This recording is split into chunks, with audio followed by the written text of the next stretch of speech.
মৃত্যু কামনা করবে না। আমাদের ঘরে, মা বাবার ঘরে অনেক সময় পাগল প্রতিবন্ধী সন্তান হয়। প্রতিবন্ধী সন্তানগুলা বাহ্যিক ভাবে পিতামাতার জন্য বোঝা, পাগল সন্তান। কিন্তু একটা বিষয় হলো, পাগলের উপরে কোনো ইবাদত ফরজ না।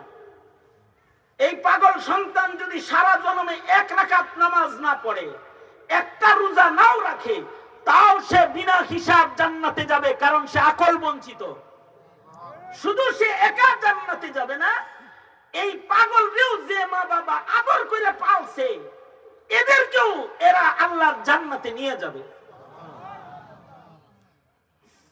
পাগল সন্তানগুলাও তাইলে বোঝা যায় রহমত, কারণ পাগলের ইবাদত নাই।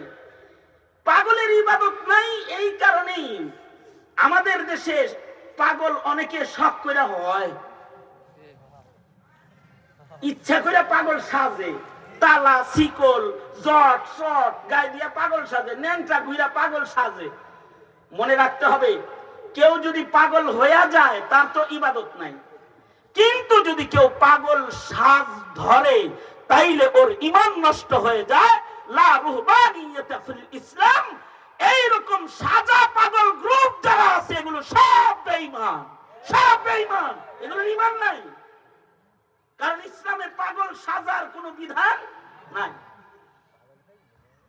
তবে যদি কারোর ঘরে পাগল হয়ে যায় তাইলে এইটাকেও বুঝা মনে করা যাবে না, ধৈর্য সহ পালতে হইবে।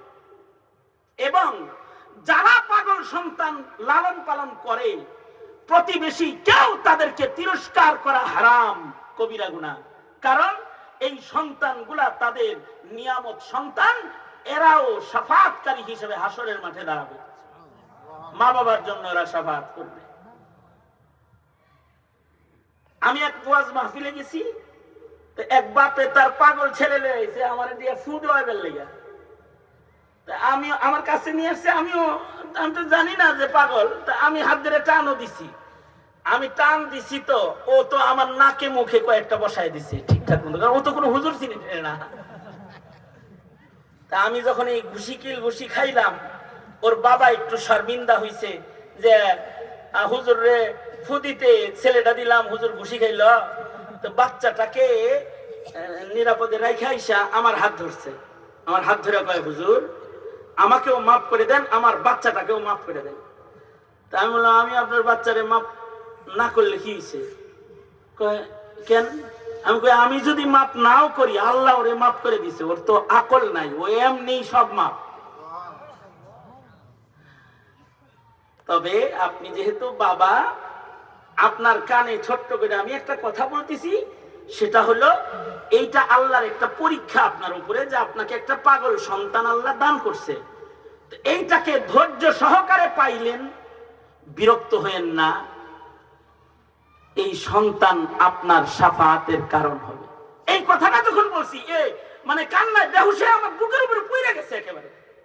এবং আমাকে বলতেছে, হুজুর আসলেই আমি আর ওর মা ছাড়া ওর দুঃখ এই দুনিয়ার কেউ বুঝে না, সবাই ওদের সাথে মশকরা করে, শুধু আমি আর ওর মা এই দুইজন ওর সুখ দুঃখ খেয়াল করি। দোয়া কইরেন আমার এই পাগল বাচ্চাটার জন্য যেন আল্লাহ আমারে হায়াত বাড়ায়। বাপে এরকম কাতর হয়ে গেছে। তো অনেকে পাগল সন্তান হইলে তাকে তিরস্কার করে, আমি